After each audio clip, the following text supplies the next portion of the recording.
ডিভোর্সের সময় মা চেয়েছিলেন আমাকে নিয়ে আলাদা হয়ে যেতে। আমি তেদ্রামো করে বলেছিলাম মার সঙ্গে থাকবো না, মা খুব মারবে। ব্যাস, অফিসিয়ালি আমার দায়িত্ব এসে বর্তালো বাবার ঘাড়ে। বাপ মায়ের ছাড়াছাড়ি হয়ে গেলে বাচ্চাদের জীবন কেমন হয় আসলে? তারা কি খুব দুঃখে থাকে? কি জানি। মা বাবার ডিভোর্স হবার পরও আমি খুব একটা দুঃখ পাইনি। ওরা একসঙ্গে থাকলেও খুব আনন্দ হতো না। শহরে যান্ত্রিক জীবনই হতো, নেই বলেই জীবনটা বেশ অন্যরকম হয়েছে। তাই হয়তো আমার গল্পটা ৮-১০টা সাধারণ পরিবারের মতো নয়। আমার বাবা খুব অদ্ভুত ধরনের মানুষ। তার অদ্ভুতের কারণে মার সঙ্গে সংসারটা হয়নি তার। আমার বয়স যখন ৫, মা তখন ক্ষান্ত দিলেন সংসারে। বাবার মতো পাগলের সঙ্গে তিনি থাকতে পারবেন না। আমি তখন কোথায় যাব সালিশ বসলো। সালিশে আমি কি করেছি সে তো বললামই। বাবা আমার ব্যাপারে খুব একটা আগ্রহী ছিলেন না, কিন্তু যখন দেখলেন মেয়ে কেঁদে কেটে বাপের সঙ্গে থাকতে চাইছে তখন রাজি হলেন। আমিও হাতে চাঁদ পেয়ে গেলাম যেন। বাসায় মা নেই, কোনো শাসন বারণের বালাই নেই।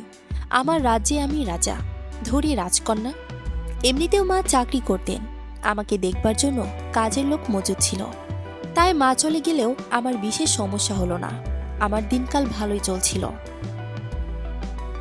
আমার বাপের খুব ঘোরাঘুরির শখ। দীপু নাম্বার 2তে দীপুর বাপ যেমন এক জায়গায় বেশি দিন থিত হতে পারতেন না, অনেকটা সেই অবস্থা তার। যদিও তার চাকরিটা এত সহজবশ্য ছিল না, এত ঘন ঘন বদলি হওয়ার সুযোগ নেই। তাই বাবার ছিল অন্য বুদ্ধি। মাস ৬ গেলেই তিনি হুট করে ৭-৮ দিনের জন্য উধাও হয়ে যেতেন। প্রথম দিকে আমি খুব ভয় পেয়ে যেতাম। ভাবতাম মানুষটা কই গেল, কি হলো। একবার তো ভয়ে মার কাছে চলেও গিয়েছিলাম। সেবার বাবা ফিরে আসার পর মার সঙ্গে সে কি ঝগড়া। পরে অবশ্য বুঝিয়ে নিয়েছিলাম বাবার ভেতরে বৈরাগ্য প্রবল, সংসার ধর্ম তার জন্য নয়। মেয়ে নামে এক দায়িত্ব হয়ে আমি তার ঘাড়ে চেপে বসেছি, তাই বাধ্য হয়ে টিকে আছি সংসারে। নয়তো কবেই সন্ন্যাসী হয়ে হিমালয় চলে যেতেন। আমি অবশ্য বাবাকে খুব একটা জ্বালাতন করতাম না। বুঝ হবার পরপরই নিজের ব্যবস্থা করে ফেলেছিলাম। ক্লাস 6 থেকে বোর্ডিং স্কুলে ভর্তি হয়ে যায়। শীত আর গ্রীষ্ম, ঈদ আর পুজোর ছুটি ছাড়া আমার বাড়ি আসবার বিশেষ দরকারও ছিল না। তখন বেশ ভালোই মজা হতো। বহুদিন পর আমরা বাপ বেটিতে মিলে বেশ হইচই করতাম। একটা উৎসব উৎসব ভাব এসে যেত বাড়িতে। বাগানে চড়ুই ভাতি করতাম। মাঝে মধ্যে বাবাই বলতেন, যা তোর মাতৃকে দর্শন করে আয়, দেখে আয় আমরা কত আনন্দে আছি। আমি তেমন একটা আগ্রহ দেখাতাম না। মাতৃহীন এই সংসারে আমরা খুবই আনন্দে থাকলেও মা খুব একটা আনন্দে নেই। তাছাড়া মায়ের নিজের সংসার আছে, নিজের ছেলে মেয়ে আছে। নানুর কাছেই শুনেছি তাদের নিয়ে বেশ ভালোই ঝাঁকি ঝামেলা পোহাতে হয় মাকে। এর মধ্যে বাড়তি যন্ত্রণা হয়ে যেতে আমার ইচ্ছে করত না। অবশ্য আরেকটা কারণও আছে, এটা বেশ গোপন। আসলে ছাড়াছাড়ির পর মা যে আরেকটা মানুষকে বিয়ে করে ফেলবে, এটা আমার বিশ্বাসই হতে যায়নি। বাবা ছাড়া অন্য কারো সঙ্গে মা আমার সহ্য হয়নি। কই, বাবা তো বিয়ে করেনি। মাকে নিয়ে তার কোনো অভিযোগও নেই, কিন্তু মায়ের অভিযোগের অন্ত নেই। তোর বাপ তো এই সেই। বাবা তো মায়ের নাম নিয়েও দিব্যি সুখে দিনাতিপাত করছেন। তাহলে যাই হোক, এগুলো ছোটবেলার কথা। মা তো বিয়ে করতে পারেন, তার নিজস্ব ব্যাপার। তাছাড়া আমিও তো তার সঙ্গে থাকতে আগ্রহ দেখাইনি। কোনো সঙ্গী সাথী নেই, পিছুটান নেই, আঁকড়ে ধরে বাঁচবার মতো অবলম্বন নেই। নিজের নিঃসঙ্গতা কাটাতে মা যদি বিয়ে করে থাকেন, আমার বলার কি আছে? আসলে কিছুই নেই। বাবা ততদিনে চাকরি পাল্টে স্বাধীন ব্যবসায় নেমে এসেছে। প্রথমে কাপড়ের ব্যবসা ছিল, তারপর চালের আড়ত দিয়েছিলেন। সবই লস। শেষ পর্যন্ত বেশ মোটা অঙ্কের লস খাবার পর পৈতৃক সম্পত্তি যা ছিল বেচে বুঝে একটা ট্রাভেল এজেন্সি খুলে বসেছেন। শুরুর দিকে বেশ টানাটানি ছিল, বাবাও হাল ছেড়ে দিতেন। কিন্তু বাবার এক বিশ্বস্ত বন্ধু ছিলেন ব্যবসার সহযোগী, মামুন আঙ্কেল। তার অক্লান্ত চেষ্টায় এজেন্সি দাঁড়িয়ে গেছে। বলতে গেলে বাবা জীবনে যা চেয়েছিলেন তার পুরোটা না পেলেও তার পাওয়ার ঝুলিতে খুব বেশি অপূর্ণতাও নেই। ধরাবাঁধা চাকরির হ্যাপা নেই, পরিশ্রমহীন জীবন। বড় স্বাচ্ছন্দ্যে যাচ্ছিল তার দিন। আমিও কলেজ পাশ করে কারমাইকেলে ভর্তি হয়ে গেলাম বাংলা নিয়ে। ছোট থেকেই গল্প উপন্যাস পড়বার ঝোঁক ছিল, সুযোগ পেয়ে লুফে নিলাম। এখন অবশ্য মেসেই থাকি। বাবা থাকেন তার ট্রাভেল এজেন্সির সঙ্গে। আজ পাহাড়ে তো কাল সমুদ্রে।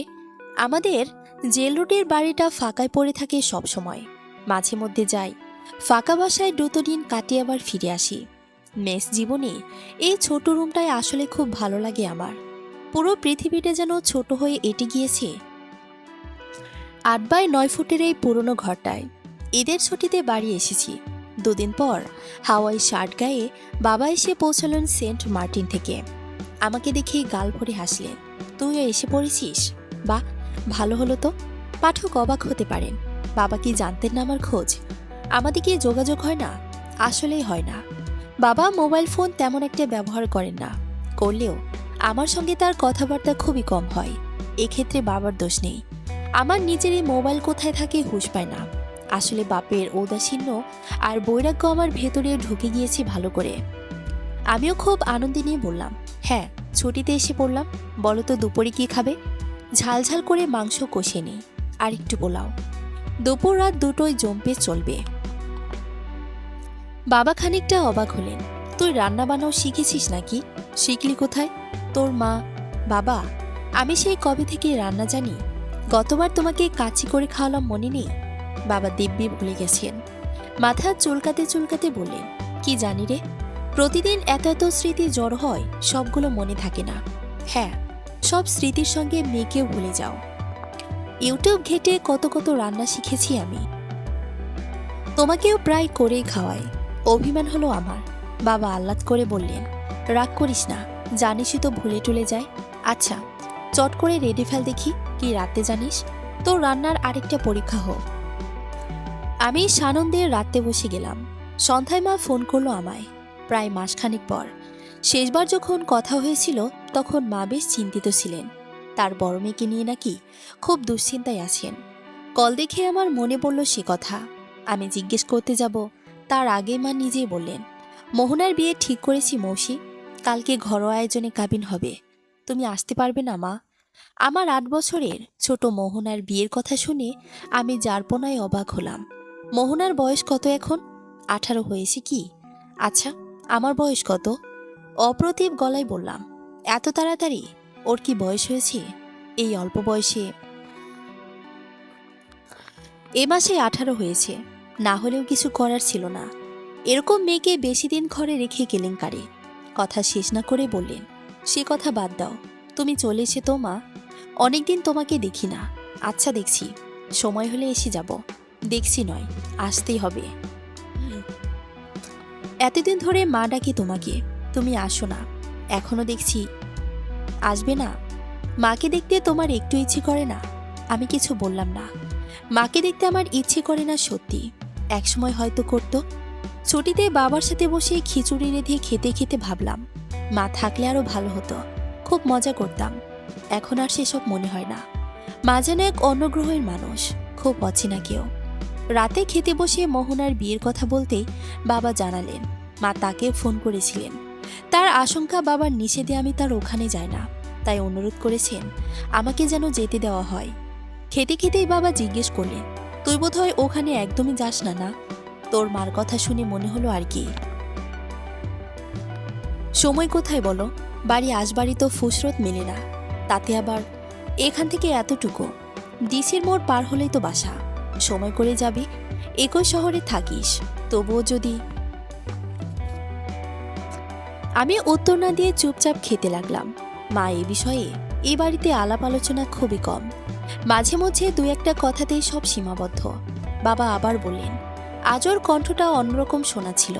সবসময় তো রেগে রেগে কথা বলে, আজ মনে হলো অনুরোধ করছে। কেমন করুণ স্বরে বলল, মৌসিকে পাঠিয়ে দিও তো, ওকে কতদিন দেখি না।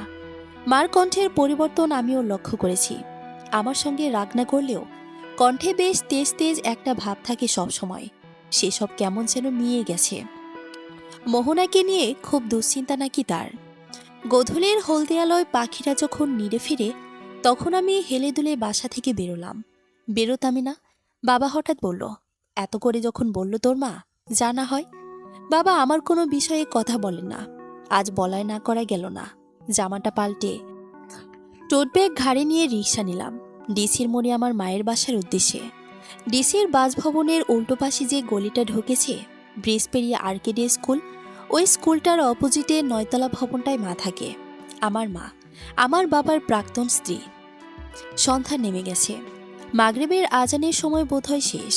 আমি এমন সময় এসে উপস্থিত হলাম। এর আগে একবার এসেছিলাম এখানে, তাও বসের দিনিক তো হবেই, কিন্তু কিছুই তেমন পাল্টায়নি। লিফট বিজি ছিল, তাছাড়া মার ফ্ল্যাট দোতলাতেই, লিফটের অপেক্ষা করা উচিত নয়। সিঁড়ি ভেঙে এসে মার ফ্ল্যাটের কলিং বেল বাজালাম। এতদিন পর মার সঙ্গে সাক্ষাৎ।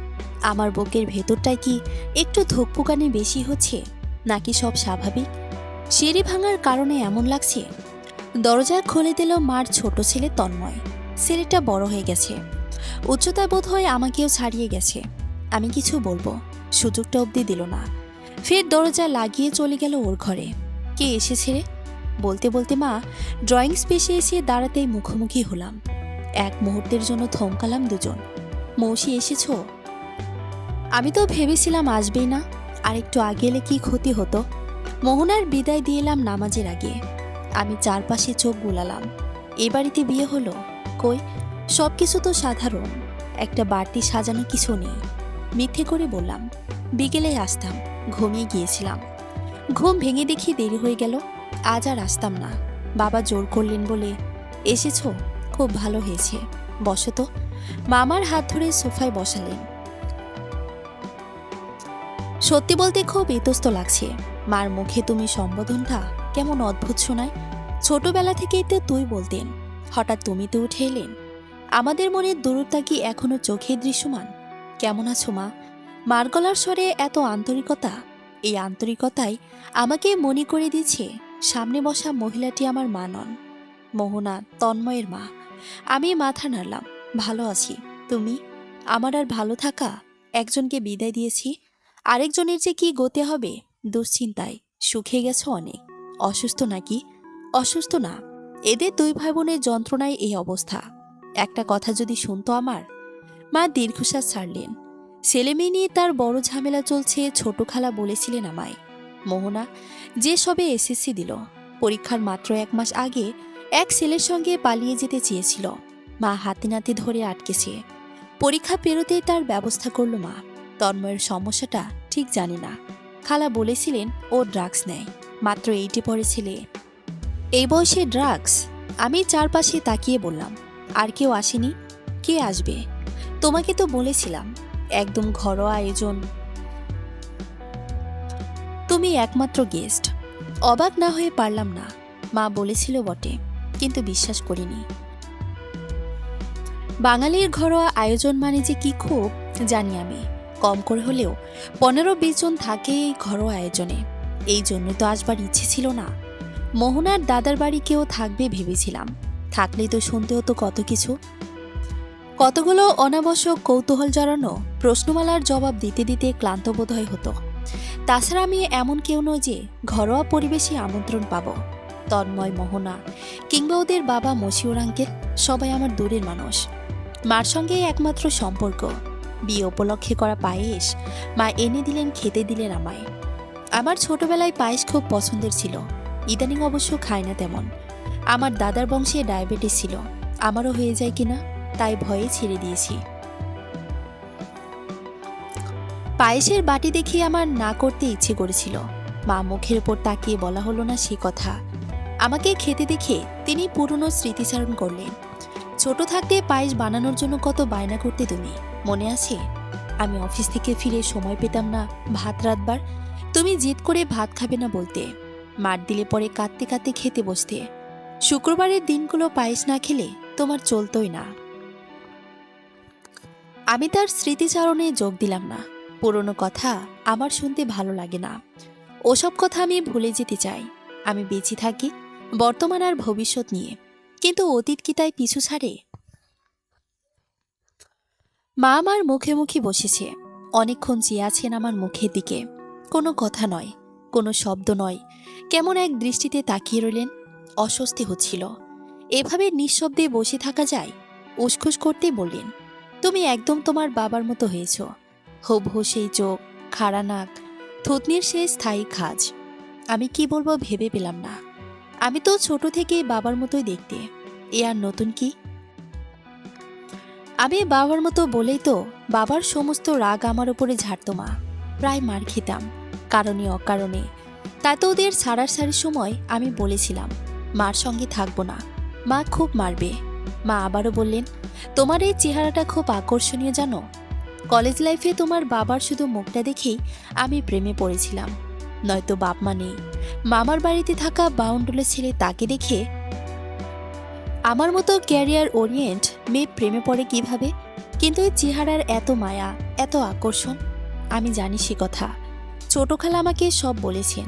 বাবার উদাস হাবভাব শুরু থেকে মা জানতেন।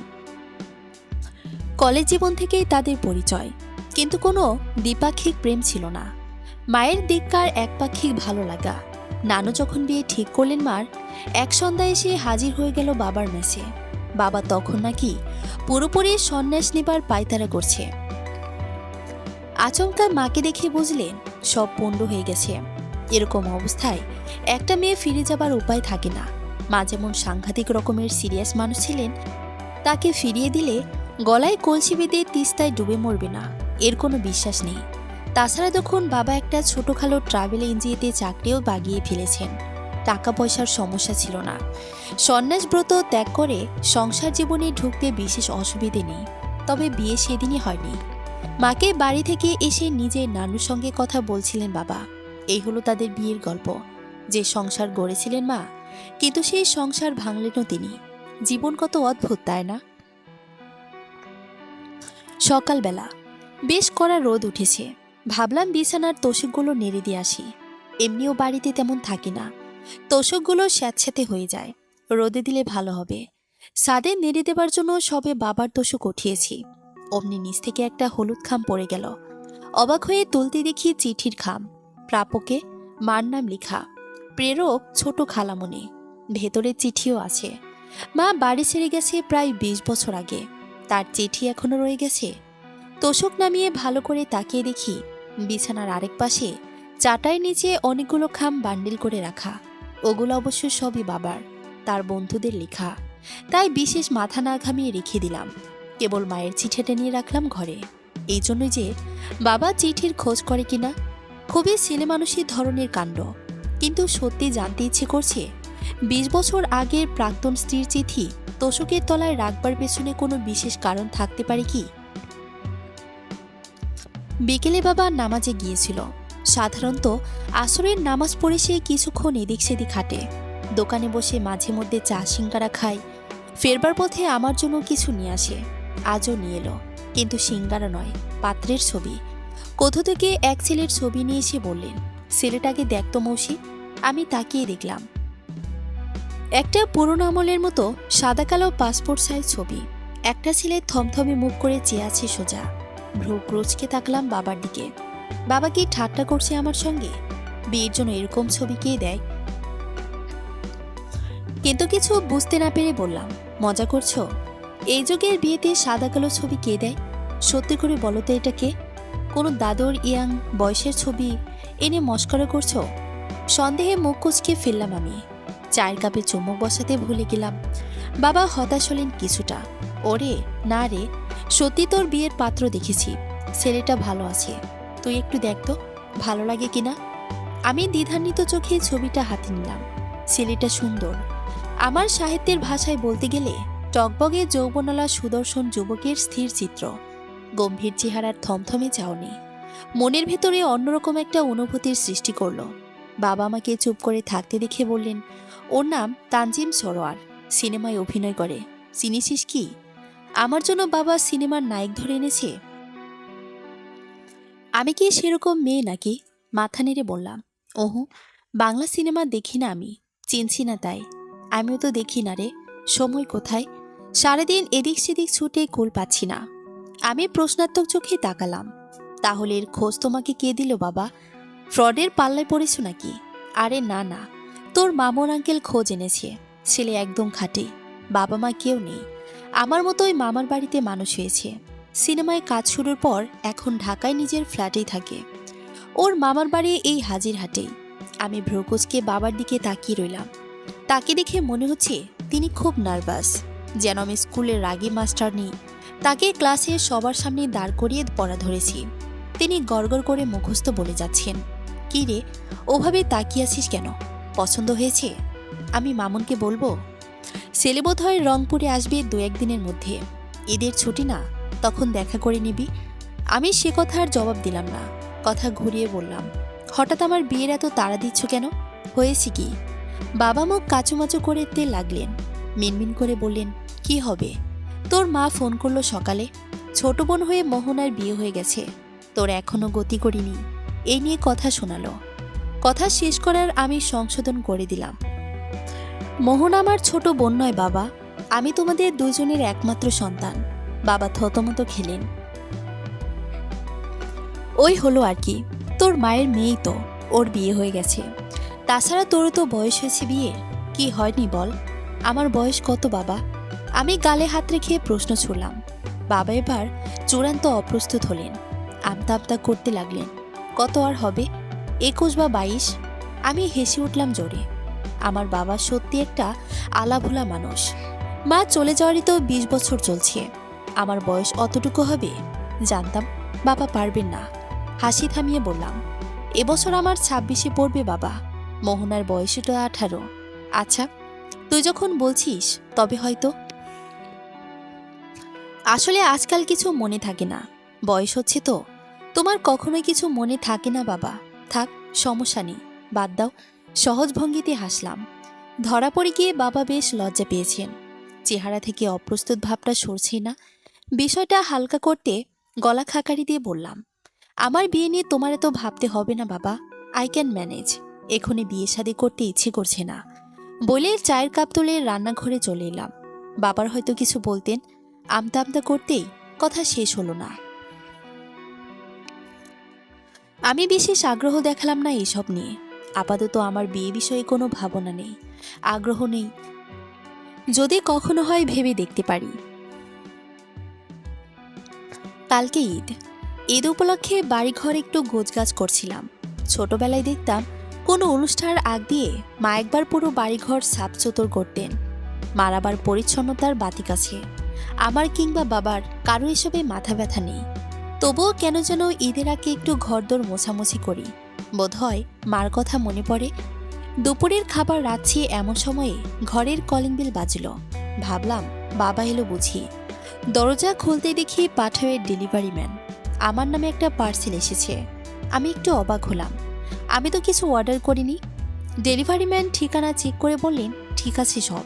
আমার ফোনে নাকি ওটিপিও এসেছে, ওটিপি চাইছে। আমি দৌড়ে ঘরে এলাম, ফোন খুলে দেখলাম গত রাতে মেসেজ এসেছে। আমি দেখিনি। পার্সেল খোলার পর আমি মোটামুটি হতভম্ব হয়ে গেলাম। একটা শাড়ি, গাঢ় রানী গোলাপি রঙের একটা সিল্ক শাড়ির সাথে ম্যাচিং ব্লাউজ, পেটিকোট। এগুলো কে দেবে আমাকে? আমার না আছে কোনো বন্ধু বা প্রেমিক, না কোনো শুভাকাঙ্ক্ষী। হয়তো পরিচিত কেউ কিছু ভেবে দিয়েছে, সময় হলেই জানতে পারবো। অত ভাবাভাবি রেখে তুলে রাখলাম সব। বাবা আসুক, শোনা যাবে। কিন্তু বাবাও জানালেন তিনি এ ব্যাপারে সম্পূর্ণ অজ্ঞ। তবে শাড়ির প্রসঙ্গ আশায় বললেন, কাল তো ঈদ, জামা কিনেছিস? আমি কি বাচ্চা? ঈদে জামা কেনে তো বাচ্চারা, নতুন জামা কেনে, হাতে মেহেদি দিয়ে হইচই করে। আমার বয়স কি ওরকম আছে নাকি? তাছাড়া হইচই করবার মতো সঙ্গীও নেই আমার। বললাম, না তো, কিনে কি হবে? ড্রয়ারে পরার মতো ঢের জামা আছে। এ হে, ভুল হয়ে গেল। সেদিন অফিসের সবার জন্য পাঞ্জাবি অর্ডার দেওয়া হলো। মনে থাকলে তোর জন্য একটা জামা। কালকে ঈদ, তুই পরবি তবে কি? আচ্ছা, গত ঈদে জামা দিয়েছিলাম তোকে। গত ঈদের জামা কিনিনি আমি, মনে ছিল না। বাবাও দেননি কিছু। তবু মিথ্যে করে বললাম, হ্যাঁ ওটাই পরবো। তুমি এত ভেবো না। বাবা ঘাড় চুলকাতে চুলকাতে নিজের ঘরে চলে গেলেন। আমি হেসে ঘাড় নাড়লাম। পাক্কা বাপকা বেটি হয়েছি আমি। বাপ বেটি একই রকম পাগল।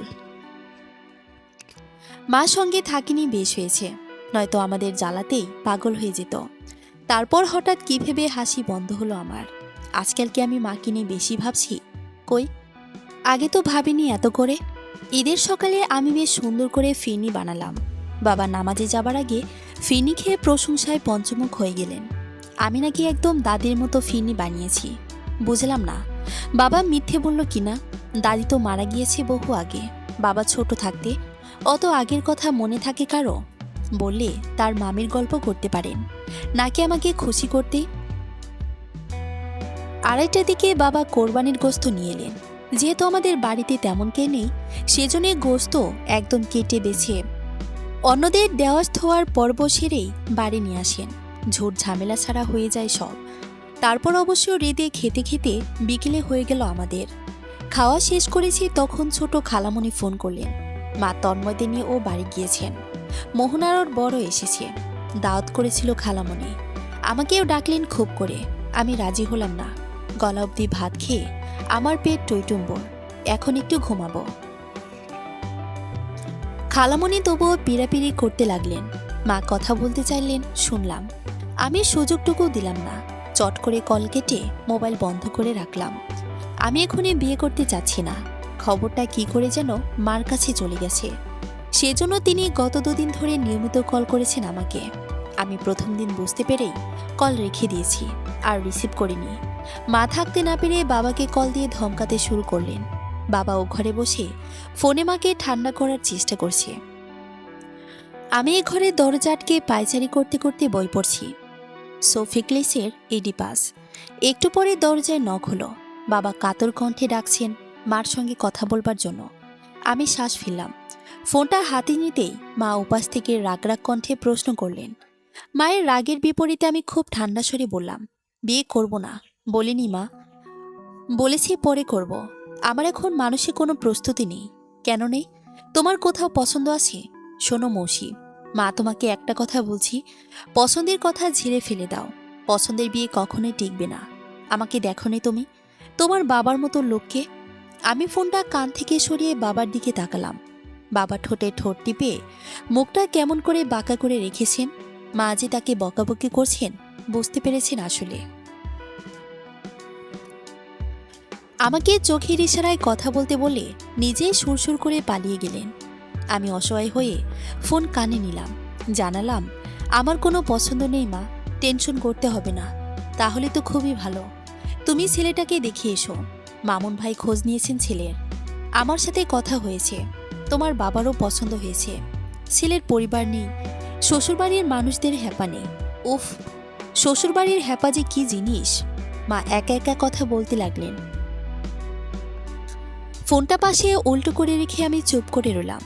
আমার দাদার বাড়ির কেউ নেই। এই হিসেবে মাও শ্বশুরবাড়ির সেই কথাকথিত হ্যাপা পোহাননি।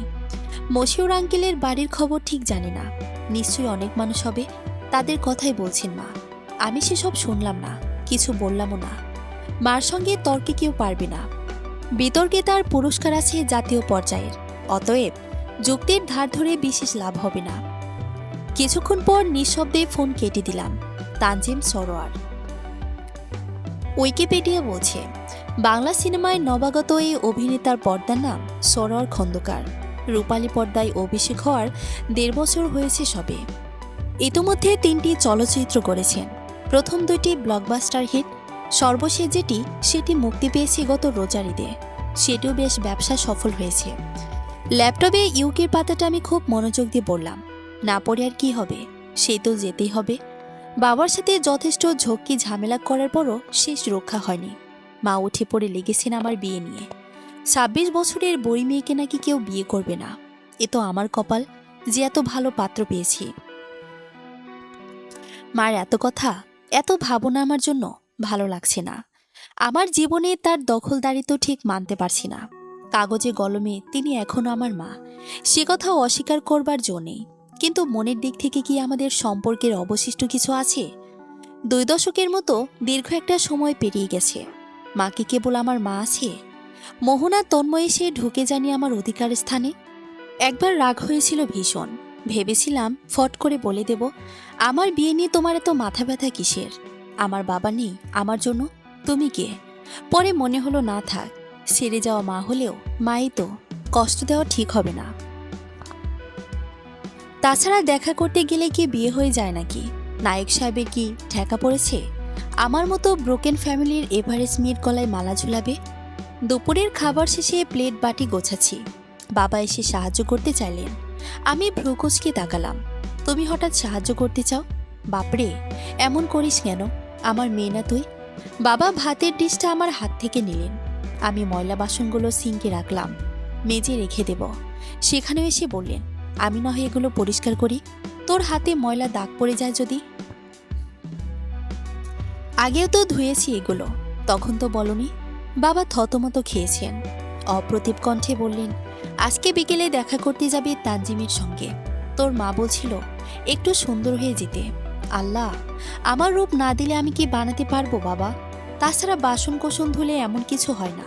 হলেও কি, ছেলের তো খুশি হওয়া উচিত। মেয়ে কাজকর্ম জানে, তাই হাতে দাগ। আমার যুক্তির বিপরীতে কথা খুঁজতে বাবা নাজেহাল। আমি মনে মনে হাসতে লাগলাম। খুব এসেছিলেন প্রাক্তন বইয়ের আদেশ মান্য করতে। বললাম, তুমি যাও তো বাবা, খাবার খেয়েছো, এখন ঘুমাও গিয়ে, আমাকে সাহায্য করতে হবে না। কিন্তু বাবা গেলেন না। ঘুরঘুর করতে লাগলেন চারপাশে। ছোট ছেলেরা মায়ের কাছে আবদার করতে এলে যেভাবে ঘোরে আশপাশে। আমার ধোয়াধুয়ি শেষ হতেই বললেন, ঘেমে গেছিস একদম, গোসল করেছিস আগে না করবি? গোসল করে সুন্দর দেখে একটা শাড়ি পরিস, একটু সাজগোজ করিস, তোর মা বারবার করে বলেছে। মার কথা তুমি এত বলছো বাবা? যার কথা তাকে বলতে দাও, তোমার নিজের কিছু বলবার নেই? আমার বিরক্ত লাগছে মা নামক মানুষটার এত আদেশ শুনতে, তাও আবার বাবার মুখ থেকে। বাবা তো কখনো এমন ছিল না। মার কথাকে এত গুরুত্বের সাথে বিবেচনা করার অভ্যাস তার কবে হয়েছে? যখন হওয়া উচিত ছিল তখন তো ছিল না। সব গুছিয়ে রেখে আমি গোসল করতে গেলাম। বেশ সময় নিয়ে অনেকক্ষণ মাথায় পানি ঢাললাম। একটা নতুন সম্পর্কে জড়াতে ইচ্ছে হচ্ছে না কোনোভাবেই। বিয়ে শাদী, পারিবারিক বন্ধন, এগুলো কি আমার জন্য? বের হয়ে একটা কালো জামদানি শাড়ি পরলাম, চোখে গাঢ় করে কাজল দিলাম। সাজতে আমার ভালো লাগে না, কাজল ছাড়া সাজার অন্য কোনো জিনিসপত্র নেই আমার। বহু আগে লিপস্টিক কিনেছিলাম একটা, কোথায় আছে থাকলেও ব্যবহারের মেয়াদ আছে কিনা কে জানে। ফ্যানের নিচে দাঁড়িয়ে চুলগুলো শুকিয়ে নিয়েছি। একটা ফ্রেঞ্চ বেনি পাকিয়ে ফেললাম চটপট। নায়ক সাহেবের জন্য আরও সাজগোজের কি দরকার আছে? 4:30টার দিকে গ্র্যান্ড ক্যাসেলে দেখা করবার কথা। আমি ইচ্ছে করেই আধা ঘন্টা দেরি করে গেলাম। নায়ক সাহেবের একটু ধৈর্যের পরীক্ষা হয়ে যাক, দেখি তার মেজাজের অবস্থা কেমন। সিনেমার হিরোরা নাকি বাস্তবে ভিলেন হয়। হিরো সাহেব হিরোর মতোই আচরণ করলেন। আমার কল পেয়ে বেরিয়ে এলেন। দোতলায় রেস্তোরাঁ, নাম্বার বিশেষ প্রয়োজন ছিল না তবুও। লিফটে আমাকে আগে ঢুকতে দিলেন, বেরোলাম আমি আগে। রেস্তোরাঁর কাছে দরজা খুললেন, বরাদ্দকৃত নির্দিষ্ট টেবিলের চেয়ারও টেনে দিলেন। প্রিন্সেস স্টেটমেন্টের জন্য নায়ক সাহেবকে ট্রেনিং নিয়ে এসেছেন। এসেছেও বেশ স্যুটেড বুটেড পরে, সাদা শার্টের ওপর কালো ব্লেজার, নেকটাই। আমার মতো একটা বৈরাগীর সাথে দেখা করতে এত আয়োজন, পাত্রী দেখা ব্যাপারটাই বুঝি এমন। আমি বেশ মজা পেলাম। ভদ্রলোক প্রথম কথা বললেন, আপনার তো গোলাপি শাড়ি পরবার কথা, পার্সেল পাননি? পার্সেলটা তবে আপনি পাঠিয়েছেন? আমি ভ্রুকুচকে তাকালাম। ভদ্রলোক মনে হয় বিব্রত হলেন, ইতস্ত করে বললেন, আমি না ঠিক, আমার পক্ষ থেকে। আমার ছোট বোন পাঠিয়েছে। ভ্রুকুঞ্চন স্বাভাবিক হলো না। এনার ছোট বোন আছে? বাবা তো বলেছে একমাত্র ছেলেকে রেখে তার বাবা মা দুজনেই মারা গিয়েছেন। বললাম, আপনার ছোট বোন আছে? একা শুনেছিলাম। হ্যাঁ, একাই। মামাতো বোনের কথা বলছিলাম, ত্রিনা। আচ্ছা। ভদ্রলোকের অপ্রস্তুত ভাবটা কাটেনি, সেভাবে বললেন, ত্রিনা আমার বিয়ে নিয়ে খুব এক্সাইটেড। পাত্রী খোঁজা, দেখা করায় ভেন্যু ঠিক করা, ওই সামলেছে সব। তাই পার্সেল পাঠিয়েছিল আপনার বাসায়। নায়ক সাহেবের সঙ্গে দেখা করতে এলে আবার নির্দিষ্ট ড্রেস কোড মেনটেন করতে হয়। বা বেশ মজা তো। বললাম, সেটা আগে জানালে ভালো হতো। আপনাকে ফোন করেছিল, ধরেননি, নাম্বার হয়তো ভুল ছিল। আমি আর ব্যাপারটা নিয়ে কথা বাড়ালাম না। খোঁজ নিলে হয়তো বা নাম্বারে ভুল বেরোবে না। নাম্বারের মালকিনের ঔদাসীন্য চোখে পড়ে যাবে। নায়ক সাহেব অর্ডার করে রেখেছিলেন আগেই। খাবার আসতে দেরি হলো না, কিন্তু খেতে গিয়ে আমি চমকালাম। সব এমন খাবার যেগুলো একসময় আমার পছন্দের ছিল, এখন নেই। এর মধ্যে আবার মিষ্টি জাতীয় খাবারের আধিক্য বেশি। আমাকে চুপ করে থাকতে দেখে তানজিম বললেন, কোনো সমস্যা? ভুলভাল কিছু অর্ডার করেছি? অ্যাকচুয়ালি আমি এসব খাই না, মানে ছেড়ে দিয়েছি খাওয়া। কিন্তু আমাকে তো জানানো হয়েছে এগুলোই আপনার পছন্দের। আপনার মা প্রসঙ্গ আসতেই আমি বিরক্ত হতে শুরু করলাম। পাত্র দেখা থেকে শুরু করে এই পর্যন্ত সবখানের মায়ের হস্তক্ষেপ। সত্যি আমার অসহ্য লাগছে সব। আমি তো তাকে আমার মা বলা ছেড়ে দিয়েছি। সব অধিকার ছাড়বার পর হঠাৎ তিনি কেন দখলদারিত্ব করছেন? চেহারায় কাঠিন্য নেমে এলো আমার। বললাম, মিস ইনফরমেশন। এক সময় খেতাম, এখন ছেড়ে দিয়েছি। কেন তাতে অ্যালার্জিও হয়? So sorry. ত্রিনা বলেছিল সব আগেই অর্ডার করে রাখতে, দেরি হয়ে গেলে আবার ঝামেলা করে ফেলেছি। I am extremely sorry. তাজিম সরোয়ার বিচলিত ভঙ্গিতে ওয়েটারকে ডাকলেন, নতুন করে খাবার অর্ডার করলেন। আমি বেশ বুঝতে পারছি ভদ্রলোকের অবস্থা, অথৈ জলে পড়েছে বেচারা। একটার পর একটা প্ল্যান নষ্ট হয়েছে তার, নাজেহাল হওয়ারই কথা। কিন্তু অদ্ভুতভাবে তার খাবি খাওয়া চেহারাটা দেখতে আমার ভালো লাগছে। অর্ডার দিতে গিয়ে লোকটা তোতলাতে শুরু করলেন। বুঝলাম নার্ভাসনেসের চূড়ান্ত পর্যায়ে। আমার ঠোঁটে ক্ষীণ হাসি রেখা চলে এলো, চেয়েও লুকানো গেল না। ভদ্রলোক অবশ্য আমার হাসি দেখার অবস্থায় নেই। এসির ভেতর বসেও ঘেমে নেই একাকার।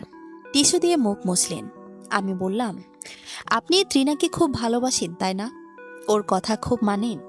মুখে টিস্যু চেপে রেখে তানজিম তাকালেন সরাসরি। দুজনের চোখাচোখি হলো এক মুহূর্তের জন্য। বললেন, চেষ্টা করি। ও আমার খুব খেয়াল রাখে। আমি তাকিয়ে রইলাম। ভদ্রলোক চোখ সরিয়ে নিলেন।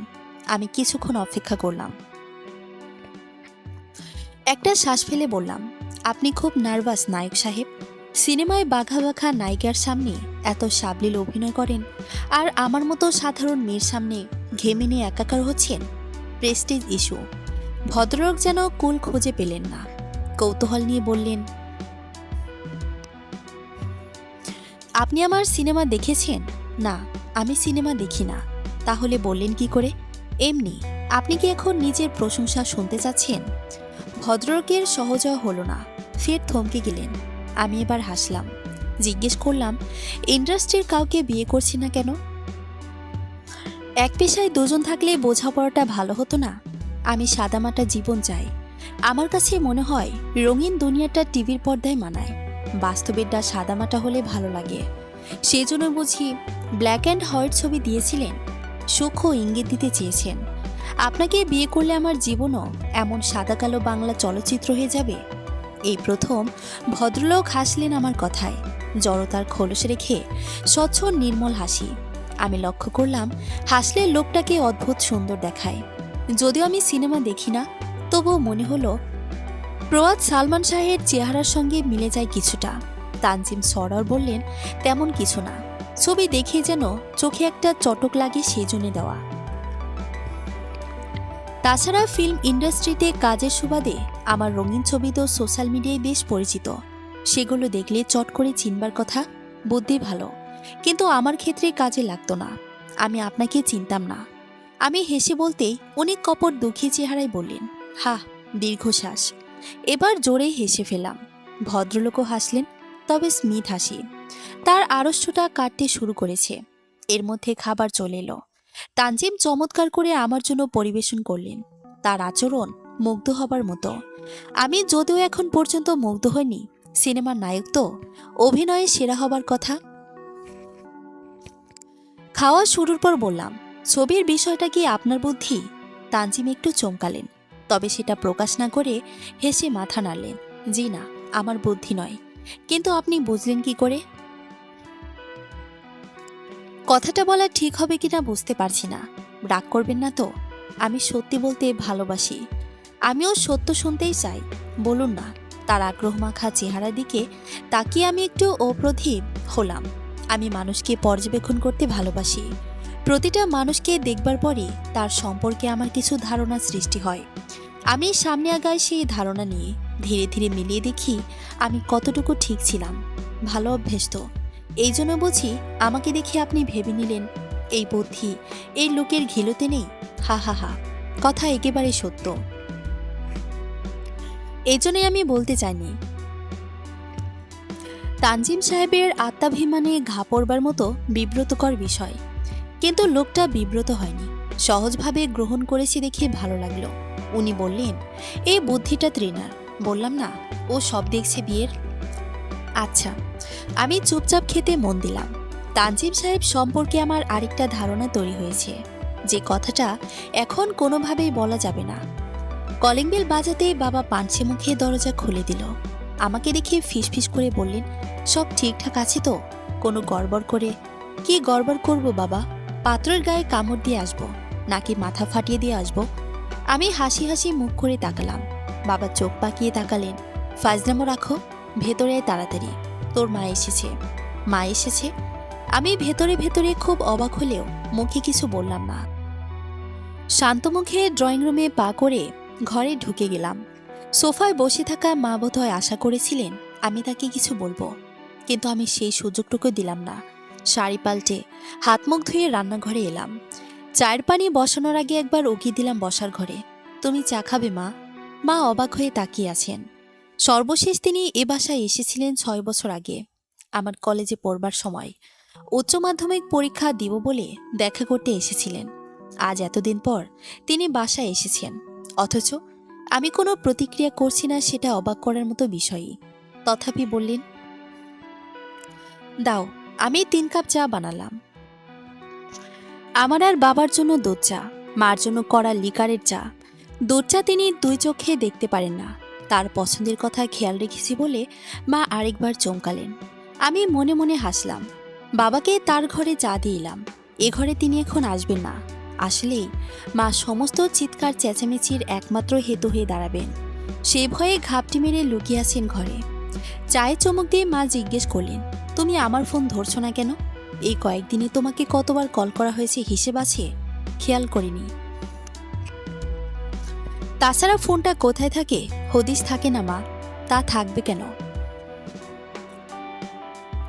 বাবার মতো হয়েছ, তাই না?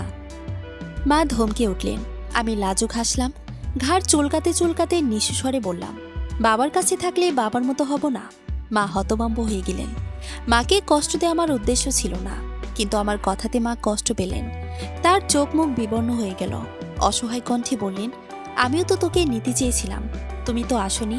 মৌসি, তোমার সংসারে কি আমার জায়গা হতো? আমি তাকালাম মার চোখের দিকে।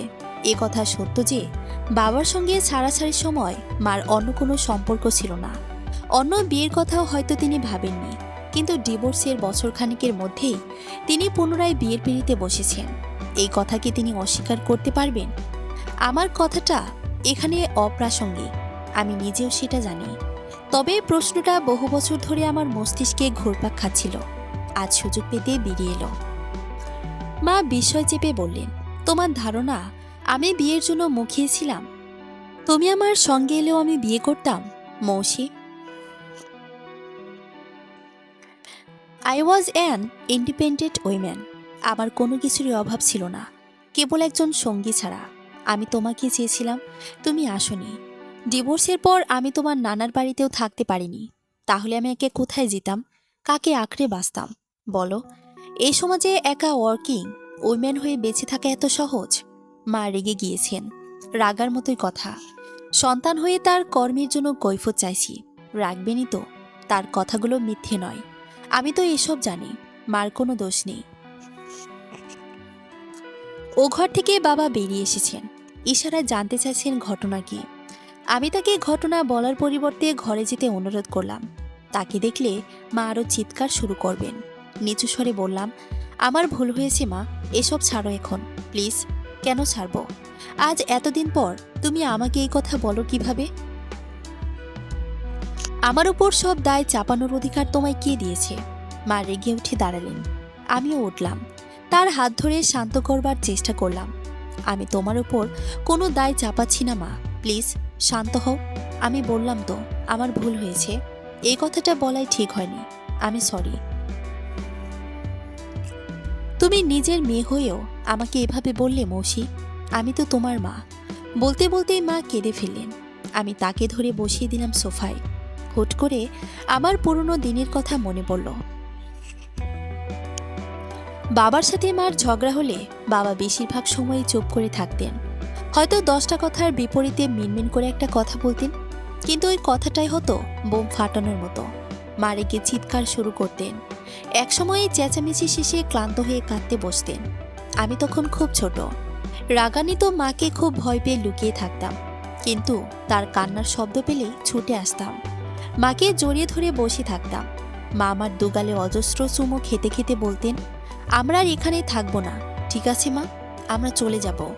মা চলে গিয়েছিলেন শেষমেশ, আমি যাইনি, নয়তো আজকের দিন দেখতে হয়। মা এসেছিলেন আমার বিয়ের কথা বলতে, কিন্তু আমার অপ্রাসঙ্গিক কথার তোড়ে সব গোলমাল হয়ে গেছে। কান্না শেষে মা কেবল আমাকে বিয়ের কথা বলেই চলে গিয়েছেন।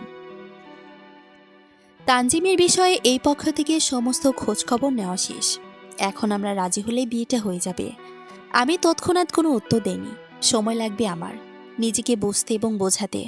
আমি রাতের রান্না করছি। বাবা সন্ধে থেকে কাচুমাচু মুখ করে ঘুরছেন, রান্নাঘরে আসবার সাহস পাচ্ছেন না। আমি জানি আমার বাবা খুবই ভীতু ধরনের মানুষ, তিনি মাকেও ভয় পেতেন অসম্ভব, এখন নিজের মেয়েকেও ভয় পাওয়া শুরু করেছেন। রান্না হয়ে এসেছে। আমি ধোয়া প্লেট বাটি টেবিলে রাখতে গিয়ে বাবাকে দেখলাম পায়চারি করতে। জিজ্ঞেস করলাম, এভাবে হেঁটে বেড়াচ্ছ কেন? কি হয়েছে তোমার বাবা? বাবা অপ্রস্তুত হাসলেন, কই কিছু হয়নি তো। আমি কিছু বললাম না আর। খাবার টেবিলে কোনো কথাবার্তা হলো না, নিঃশব্দে খাওয়া সেরে উঠে গেলেন বাবা। পরদিন সকালবেলা বাবা যখন সকালে উঠে হাঁটতে বেরিয়েছেন, আমি ব্যাগপত্র গুছিয়ে মেসে চলে এলাম। আসবার আগে নাস্তা বানিয়ে রেখে দিয়ে এসেছি, স্টিকি নোটে লিখে টেবিলের সাথে ঝুলিয়ে রেখে এসেছি। দুপুরের দিকে আমার ফোনে একটা কল এলো, অপরিচিত নাম্বার। সচরাচর আমার আশেপাশে ফোন থাকে না, ফলে ঠিক কেউ কল করবার মুহূর্তে আমি ফোন ধরতে পারি না।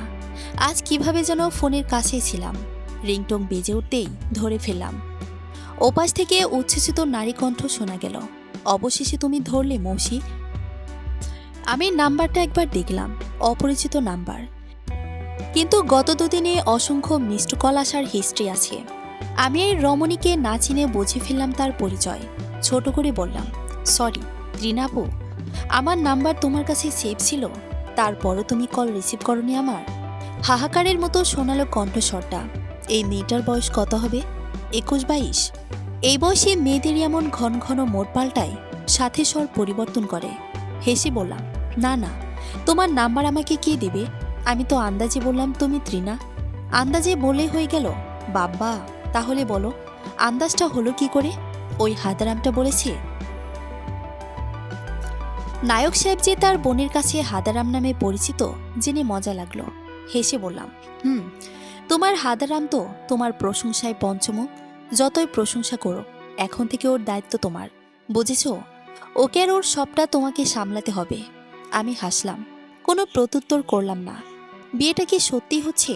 তবে আমিও কি বাধা পড়ে যাচ্ছি কারো সাংসারিক মায়াবন্ধনে? আমি মেসে আসার পর বাবা কোনো প্রকার খোঁজ নিলেন না। আমি জানি নোট দেখেছেন তিনি। ওটা দেখার পরও বাড়তি কসরত করে কল করবার মানুষ আর যাই হোক বাবা নন। মাও কল করেনি। সেদিন যে ক্যাচালটা বাঁধিয়েছি, এরপর সহজেই কল করবেন না। অতপর আমি বিবাহ নামক দুশ্চিন্তা ঝেড়ে ফেলে কাজে মন দিলাম। ঘরে বইয়ের সংখ্যা বেশি হয়ে গিয়েছিল, পুরান লাইব্রেরিতে গিয়ে কিছু বেচে দিয়ে এলাম। ঘরটা ফাঁকা হয়ে উঠেছে দেখে আবার প্লেস কাবে গিয়ে কিছু বইপত্র কিনলাম। বিছানা, থরি, চৌকিতে বেডশিট আর বালিশের কভারগুলো পুরনো হয়ে গেছে।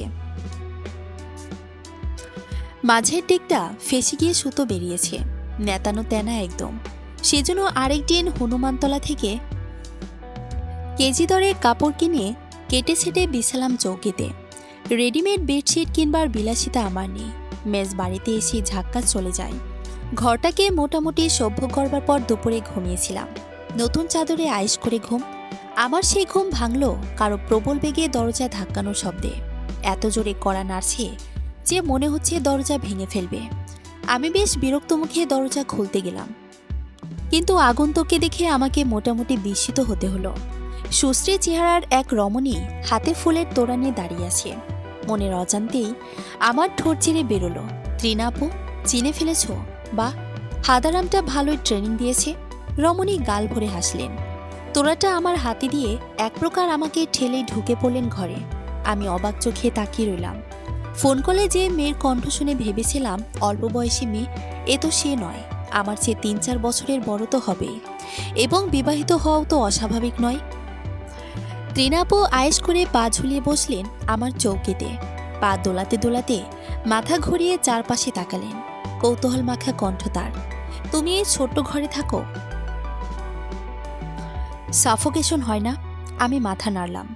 রমণীর চঞ্চল হাত চলে গেল আমার টেবিলে। বইগুলো নেড়েচেড়ে দেখতে শুরু করলেন। আমি কিছুক্ষণ চুপ করে থেকে প্রশ্ন করলাম, আপনি এই ঠিকানা পেলেন কি করে? উনি তাকালেন না আমার দিকে, বইয়ে মনোযোগ রেখে বললেন, হুঁ, ঠিকানা তোমার বাসায় গিয়েছিলাম। মাহফুজ আঙ্কেল বলল তুমি ম্যাচে চলে এসেছ, তাই। শেষ কথাটা বলে মুখ তুলে তাকালেন। তার চোখের দিকে তাকিয়ে আচমকায় আমি বুঝতে পারলাম আমার একটা পরীক্ষা হবে এখন। ট্রিনা নামের মেয়েটি এসেছে আমার পরীক্ষা নিতে। আমি শান্ত মুখে বললাম, দুধ চা না রং চা? আমার সাবলের আচরণ তিনি প্রত্যাশা করেননি। মুখে অপ্রস্তুত ভাবটা লুকোতেই হাসলেন। জিজ্ঞেস করলেন, লেবু আছে? লেবু চা দাও। তাক থেকে চা পাতা, চিনির কৌটা আর 2 কাপ তুলে নিয়ে বললাম, চায়ে কতটুকু চিনি দেব? কতটুকু দিলে তোমার ভালো লাগবে? আমি মাথা নাড়লাম। তাকে বসতে বলে চলে গেলাম মেজবাড়ির রান্নাঘরে। চায়ের পানি বসিয়ে দিয়ে পিছন ফিরে দেখি ত্রিনাপু নিঃশব্দে আমার পাশে এসে দাঁড়িয়েছেন। আমাকে ভয় দেখানোর চেষ্টায় ছিলেন হয়তো। আমি ভয় না পেয়ে স্বাভাবিক গলায় বললাম, রান্নাঘর দেখতে এসেছেন আপু? তুমি আমাকে আপনি বলছো কেন? একটা ভুল বোঝাবুঝি হয়ে গিয়েছিল আপু। আমি আপনাকে আমার ছোটই ভেবেছিলাম। আপনার কণ্ঠটা বাচ্চাদের মতো শোনাচ্ছিল, তাই। কি ভেবেছিলে? ইন্টারে পড়া কচি খোকি? বলেই হাসলেন। আমি সে হাসিতে যোগ দিলাম না। একটু পর বললেন, আমি কিন্তু তোমার বেশ বড়, তানজিমের মাস 6 ছোট মাত্র। কণ্ঠ শুনলে অবশ্য মনে হয় না। আপু হাসতে লাগলেন। আমার ঠোঁটে ক্ষীণ হাসির রেশ চলে এলো। পরীক্ষাটা কঠিন হবে না বোঝা যাচ্ছে, হলেও পাশ করে ফেলব। ফলস্বরূপে বিবাহ নামক গ্যারাকলে আমার ফেঁসে যাওয়ার সম্ভাবনা প্রবল। ত্রিনাপু চলে যাওয়ার পরপরই বাবার কল এলো। কোনো কুশল বিনিময়ের চেষ্টা নেই। বাবা সরাসরি বললেন, জিরের গুঁড়ো কই রেখেছিস মৌসি? খুঁজে পাচ্ছি না। জিরের গুঁড়ো দিয়ে তুমি কি করবে? রান্না করতে বসেছ নাকি? সাবেরা খালা কই? বাসায় সাবেরা খালা নামে এক বৃদ্ধ মহিলা থাকেন সাহায্যকারী হিসেবে। আমরা বাসায় থাকি বা না থাকি তার দায়িত্ব হলো কিছুদিন পরপর এসে বাসা পরিষ্কার করে রাখা। এই জন্য অবশ্য তার কাছে বাসার চাবিও থাকে সবসময়। বাবা বাড়িতে এলে সচরাচর উনি রান্না করে দিয়ে যান। আমি থাকলেও সাহায্য করেন, কিন্তু আমার নিজের রান্না খেতে বেশি ভালো লাগে। তখন রান্না ছাড়া অন্য কাজে সাহায্য করেন। ঈদের ছুটি নিয়েছিলেন কদিন, এখনো ফেরেননি। সাবিরার শাশুড়ি অসুস্থ, ও আসবে না। তুই এত কথা না বলে জিরের গুঁড়োর হদিশ দিত। ওইদিকে আমার মশলা গুঁড়ো পুড়ে ছারখার হয়ে যাচ্ছে। বাবা ধমক দিয়ে উঠলেন। আমি শ্বাস ফেললাম। বাবা চাইলে এক্ষুনি আমাকে বাড়িতে ডাকতে পারে। তিনি ডাকলে আমি না বলবো না কখনোই, কিন্তু তিনি সেটা কোনোদিন করবেন না। কাউকে স্বেচ্ছায় ডেকে আনার কাজ তার অভ্যেস নেই। আবার কাউকে বেঁধে রাখতেও তিনি পছন্দ করেন না। কেউ স্বেচ্ছা প্রণোদিত হইলে অবশ্য ব্যাপার ভিন্ন। তুই বলবি নাকি জিরের অভাবে আমি পটল তুলব? মিট সেলফরা দেখো বাবা, দ্বিতীয় তাকে আছে সব মশলার কৌটা। প্রয়োজন শেষ, বাবা এখন ফোন কেটে দেবেন। আমি হঠাৎ করে বললাম, তোমার খাওয়া দাওয়ার কষ্ট হবে না? আমি চলে আসব। বাবা থমকালেন। কিছুক্ষণ পর শান্ত গলায় বললেন, আসবি যখন তখন পালিয়ে গেলি কেন? আমি উত্তর দিতে পারলাম না। বাবা ফোন রেখে দিলেন। পরদিন ভোরের আলো ফুটতে আমি আবার আমার গাঁটটি পোঁচকা তুলে বাড়ির পথ ধরলাম। যখন বাসায় পৌঁছেছি তখন বাবা বাসায় নেই, হাঁটতে গিয়েছেন। ততক্ষণে নাস্তা বানিয়ে অপেক্ষা করতে লাগলাম। বাবা ফিরে এসে আমাকে দেখে একটু অবাক হলেন না, একগাল হাসলেন। সেদিন সকালে পালালি, আজ আবার সকালে ফিরে এলি, ভালোই সুবিধা হয়েছে তোর। আমি জবাব না দিয়ে গম্ভীর মুখে রুটি ছিঁড়তে লাগলাম। বাবা আয়েশ করে চাতে চুমুক বসালেন। তৃপ্তিতে তার চোখ বুজে এলো। আমি ভ্রু কুঁচকে তাকিয়ে রইলাম। এখন একটা মিথ্যে প্রশংসা করবেন তিনি, তারপর বলে ফেলবেন কিছু একটা। আমার ধারণাকে সত্য প্রমাণ করে সত্যি বাবা বললেন, তুই শ্বশুরবাড়ি গেলে আমি এই চাটাকেই সবচেয়ে বেশি মিস করব, বুঝলি? এত দারুণ হয় তোর চা। এমনভাবে বলছি যেন তুমি এই বাড়িতে সবসময় থাকো। 12 মাসে 10 মাসে তো ভুলে যাও তোমার একটা মেয়ে আছে। সারাক্ষণ এই পাহাড় ওই পাহাড় করে করে এখন আবার। আমার নিচু স্বরে বলা অভিযোগ শুনে বাবা হেসে উঠলেন। বললেন, এই কথা বলে তো আমার ক্রেভিংস তুলে দিলি রে। মনে হচ্ছে কতদিন পাহাড়ে যায় না। তোমার যত ঢং। আমি ভেঙচালাম। হঠাৎ কিছু মনে পড়ে গেছে এমন করে বাবা বললেন, হ্যাঁ রে মৌসি, তানজিমকে তোর পছন্দ হয়নি? ছেলেটা কি খারাপ? এক মুহূর্ত থেকে সময় নিলাম। বাবাকে সব কথা বলা যায় না, বললেও তিনি বুঝবেন না। বললাম, না, খারাপ হবে কেন? আছে ভালোই। তাহলে বিয়েতে রাজি হচ্ছিস না কেন? তোর বিয়েটা হয়ে গেলে তো আমি সাজিকের ট্যুরটায় যেতে পারি। তুই রাজি হচ্ছিস না, আমারও যাওয়া হচ্ছে না। ওদিকে তোর মামুন আঙ্কেল মুখিয়ে আছে আমার বদলে সাজেক যাওয়ার জন্য। ছোট ছেলে নালিশ জানানোর ভঙ্গি। আমি গম্ভীর মায়েরদের মতো রাগে মুখ করে বললাম, কেন? আমি কি তোমাকে ধরে রেখেছি নাকি? সাজেক যাবে যাও, আমার বিয়ে নিয়ে কি? আমার কথা শুনে বাবা যেন আকাশ থেকে পড়লেন। অবাক হয়ে বললেন, তোর বিয়ে নিয়ে কি মানে? তুই জানিস তোর মা আমাকে কি বলেছে? আমি নাকি তোকে বিয়ে না দিয়ে বড়ি বানাচ্ছি। তোর বিয়ে না দিলে আলিয়া আমার নামে মামলা করবে বলেছে, জানিস? মা এই কথা বলেছে? বাবার বিরুদ্ধে মামলা করবে? কি হাস্যকর কথা! এই ধরনের কথা বাবা প্রভাবিত করতে পারে? এই রীতিমতো অসম্ভব। কিন্তু তবু আমি বুঝতে পারছি বাবা নিজেও কোনো কারণে আমার বিয়ে দিতে আগ্রহী হয়ে উঠেছেন। ব্যাপারগুলো আমার আর ভালো লাগছে না, অসহায় লাগছে। দম বন্ধ একটা অনুভূতি হচ্ছে। ক্লান্ত গলায় বললাম, সব যদি তোমারই ভেবে রাখো তাহলে আমার আর কি বলার আছে? দেখো কি করবে। নাস্তার টেবিল থেকে নিঃশব্দে উঠে গেলাম আমি। সারাদিন বাবার সাথে কোনো কথাই হলো না। আমি ভাবতাম কেউ না বুঝলেও অন্তত বাবা এটুকু বুঝবে আমি পুরোপুরি তার মতোই হয়েছি। সংসার ধর্ম আমার পছন্দ নয়। সারা জীবন ছন্নছাড়া জীবনযাপন করে এখন আমি চাইলেও কারো হুকুম তামিল করতে পারবো না। কেউ চাইলেও লক্ষ্মী বইয়ের মতো সংসার সাজানো সম্ভব নয় আমার পক্ষে। তাছাড়া তাছাড়া রাতে ঘুমাতে যাওয়ার ঠিক আগ মুহূর্তে নায়ক সাহেবের কল এলো। গতদিন ত্রিনাপু সেভ করে দিয়েছিল নাম্বার। দেখে চিনতে পারলাম। ধরব না ভেবেও নিজেকে আটকানো গেল না। সম্ভবত ভেতরের আমিটা হাঁপিয়ে উঠেছে। একটু খোলাখুলি আলোচনা চাই সে। সাধারণ কৌশলের পর তানজিম সরোয়ার সরাসরি প্রসঙ্গে চলে এলেন। আমাকে আপনার পছন্দ হয়েছে মৌসি? বিয়েটা আপনার অমত নয় তো? বহুল কাঙ্ক্ষিত প্রশ্ন, কিন্তু হুট করে এর জবাব আমি দিতে পারলাম না। কিছুটা সময় নিতে হলো। বললাম, পছন্দ অপছন্দ বিষয়ে আমার কোনো মাথা ব্যথা নেই নায়ক সাহেব। আমার বাবা আমাকে যা বলবেন আমি চোখ বুজে তাই করতে প্রস্তুত আছি। কিন্তু আপনার ব্যাপারটা কি একটু ক্লিয়ার করবেন?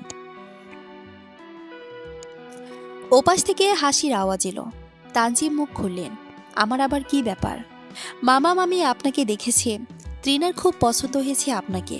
তাই আপনার কি নিজের কোনো পছন্দ নেই? ওরা বললেই আপনি। একই কথা তো আপনার ক্ষেত্রেও প্রযোজ্য।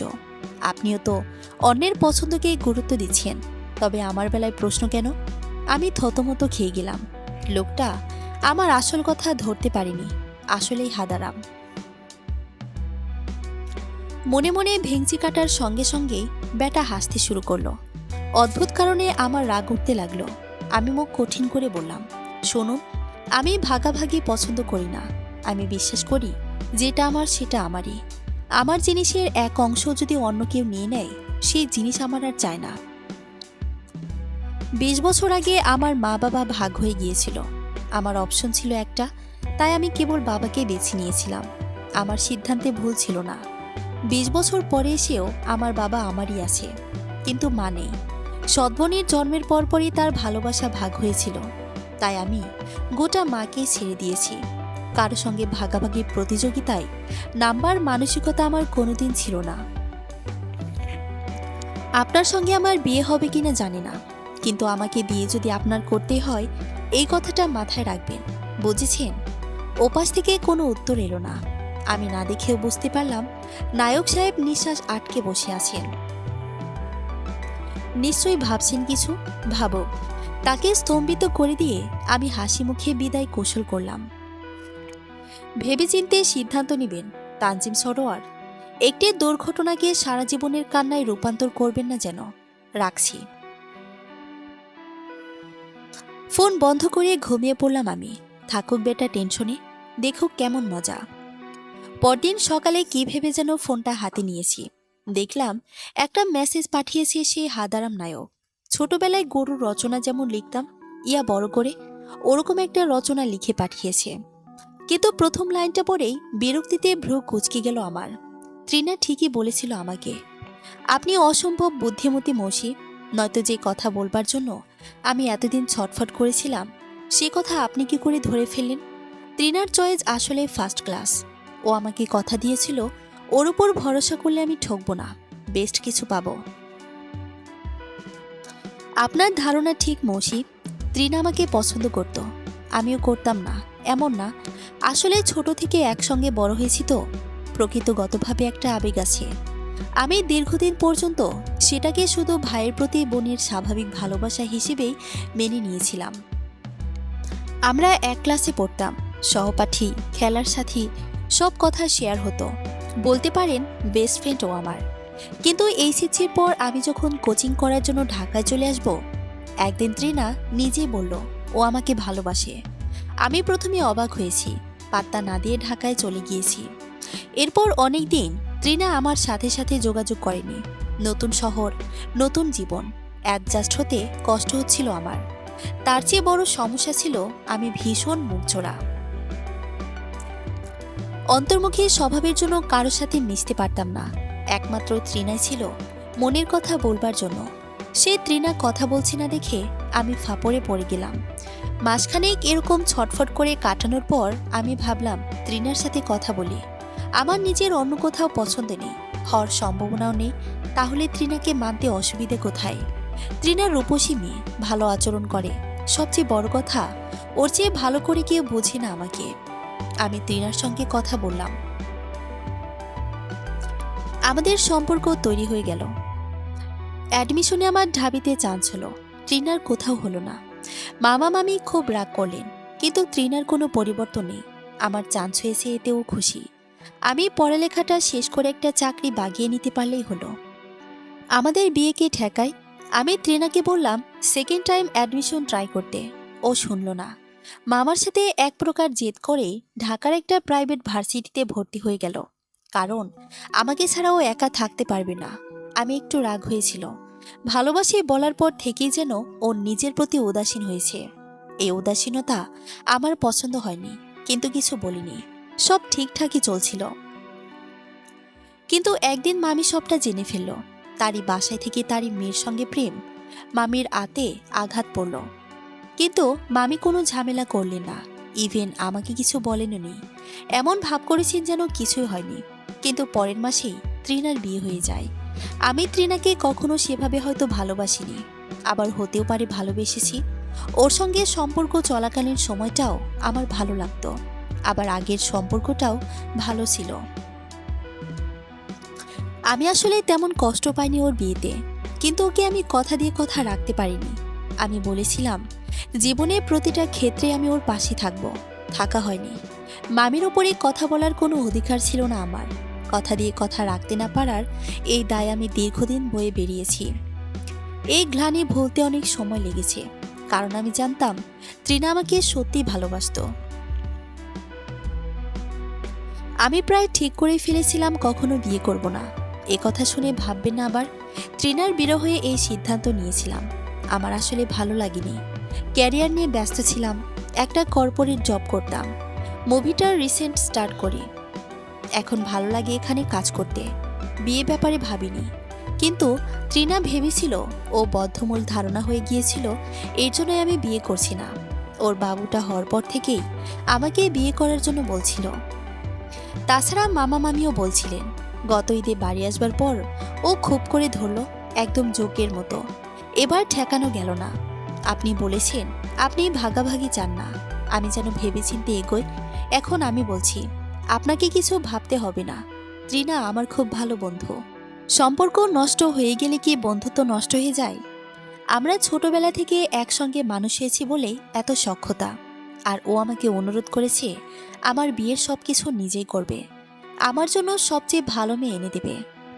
বহু বছর আগে ওর একটা কথা আমি রাখতে পারিনি, এবার এই অনুরোধটা আমি ভেবেছি রাখবো। আশা করছি এতে আপনার সমস্যা হবে না।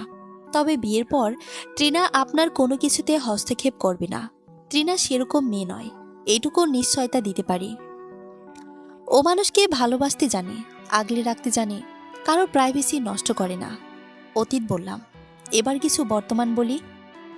মৌসি, আপনাকে আমার ভীষণ পছন্দ হয়েছে। আমি পাত্রী দেখতে গিয়েছিলাম তৃণার কথায়। ইনফ্যাক্ট ড্রেস, ভেন্যু, অর্ডার সব কিছু ঠিক করে দিয়েছিল ও। আমি এতটাও আগ্রহী ছিলাম না, কিন্তু আপনাকে দেখার পর আমি ঠিক কি করেছি, আমি বিয়েটা করব আমার নিজের পছন্দে। আপনার মতো চমৎকার একটা মেয়ে আসলে আমার চাই, যে আমার বলানা কথাগুলো বুঝে ফেলবে।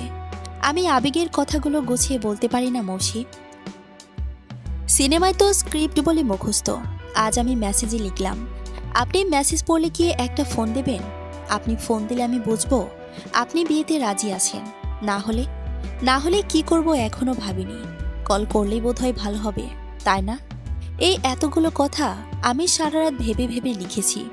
এখন ঘুমে চোখ জ্বলছে। সিদ্ধান্ত নিয়েছি আপনি কল করা না অবধি জেগে থাকবো, আপনার সাথে কথা বলে ঘুমাবো। মৌসি, আপনি কি করবেন একটা কল? মেসেজটা পড়ে কোনো কল করলাম না আমি। কিছুক্ষণ চুপ করে বসে থাকলাম। রান্নাঘরে গিয়ে এক কাপ চা বানালাম, ঘন সরপরা দুধ চা। আয়েশ করে চুমুক দিতে দিতে অন্যান্য কাজ করতে ব্যস্ত হলাম। অযথায় বুক সেলফ থেকে বই নামালাম, মুছলাম। বাবার ঘরে গিয়ে জিনিসপত্র উল্টে পাল্টে গোছালাম। ভুলেও আমার ঘরে গেলাম না, কিন্তু বেশিক্ষণ থাকা গেল না। ঘণ্টাখানেকের মধ্যে আমি চলে এলাম ঘরে। ভেতরে ছটফটে আমিটার যন্ত্রণায় অতিষ্ঠ হয়ে ফোন নিয়ে কল করলাম নায়ক সাহেবকে। কেন যেন বুকের ভেতরটায় ধকধক করছে। আমার কি প্রেশার বেড়ে যাচ্ছে? কবার রিং হলো, বদমাইশ লোকটা রিসিভ করলো না। কত বড় খারাপ! আমার ভীষণ রাগ হলো, নাকি অভিমান? আশ্চর্যের ব্যাপার হলো আমি নিজেকে বুঝতে পারলাম না। ফোন বন্ধ করে ড্রয়ারে ঢুকিয়ে রাখলাম। বাবা সবসময় বলে, যদি থাকে নসিবে আপনি আপনি আসিবে। গর্ধব নায়কটা যদি নসিবে থাকে তবে নিশ্চয়ই তাকে আমি পাবো, আর যদি পাই তবে মজা বোঝাবো। ফোন বন্ধ করে আমি নিশ্চিন্তে মনে রাখতে বসে গেলাম। মনটা ফুরফুরে হয়ে গেছে হঠাৎই। বাবাকে বললাম গোস্ত কিনে আনতে, আজকে কাচ্চি রান্না করব। বাবা ভোজন রসিক মানুষ, বলতেই সুরসুর করে বাজারে চলে গেলেন। সাবেরা খালা এলেন। সারাবেলা আমি বেশ যত্ন করে কাচ্চি বানালাম। ইচ্ছে করেই পরিমাণে বেশি করেছি। আজ দুপুর রাত, কাল সকাল অবধি খাবো। সাবেরা খালার বাসাতেও দেব। বাবা আমার কাণ্ড দেখে হাসলেন। রাইস কুকারের ডিশ ভর্তি কাচ্চি দেখে হেসে বললেন, বিয়ের ভোজ রাতে বসেছিস নাকি রে মা? আমি হাসলাম। বাবা ছাড়লেন না। তা কার বিয়ের, তোরটা না আমার? বুড়ো বয়সে বিয়ের শখ হয়েছে তোমার? চলো তাহলে কচি বুড়ি ধরিয়ে দিই। কচি বুড়ি আবার কি রে? বাবা হো হো করে হাসলেন। আমি আর সাবেরা খালাও হাসলাম সঙ্গে। দুপুরে জম্পেশ একটা খাওয়া সেরে সবে ঘরে গিয়েছি। আরাম করে একটা ভাত ঘুম দিতে শুয়েছি। তখনই কলিং বেল বাজলো। ভরা পেটে সরপর উঠে যেতে কার ভালো লাগে? বিরক্ত মুখে উঠে এসে দরজা খুলতেই আমি হতভম্ব। নায়ক সাহেব দাঁড়িয়ে আছেন, হাতে একটা ছোট ফুলের তোড়া। সেটা এগিয়ে দিতেই আমি বললাম, আপনি? শুধু ও নয়, আমরাও আছি। দেয়ালের আড়াল থেকে বেরিয়ে এলো তৃণাপুসহ এক ঝাঁক মুখ। আমি বিস্ময়ে কথা খুঁজে পেলাম না। হচ্ছেটা কি এসব? আমাদের বসার ঘরে এই মুহূর্তে অনেক মানুষের উপস্থিতি। নায়ক মহাশয় তো মামা মামি, মামাতো বোন, দুলা ভাই, ভাগ্নে সবাইকে নিয়ে হুট করে হানা দিয়েছেন বাড়িতে। বসার ঘরে এখন আলাপ চলছে। আমি আলাপে বিশেষ আগ্রহী নই। ঘরে বসে আন্দাজ করতে পারি ঘটনা কি, তাই ওদিকে না গিয়ে ঘরে এসে বসেছি। ওরা এমন সময় এসেছেন যে সময় মাত্র দুপুরের খাবার খায় সবাই। এই মুহূর্তে নাস্তা দিব কিনা বুঝতে পারছি না। বাবা যদিও পিড়াপিড়ি করছিলেন, ওনারা না বলেছেন তারা অনেকক্ষণ থাকবেন। নাস্তা নিয়ে এখনই ব্যস্ত হওয়ার কিছু নেই। তৃণাপু তার ছেলেকে কোলে নিয়ে আমার ঘরে এলেন। বাচ্চাটা খুব সুন্দর, আদর আদর চেহারা, নামটাও সুন্দর, তাসফি। আমি হাসলাম আপুকে দেখে। কেমন আছেন আপু? খুব একটা ভালো নেই, তবে যে কাজে এসেছি সেটা করতে পারলে ভালো লাগবে, বুঝলে? বলেই চোখ টিপে দিলেন। তাসফিকে বিছানায় নামিয়ে দিয়েছেন।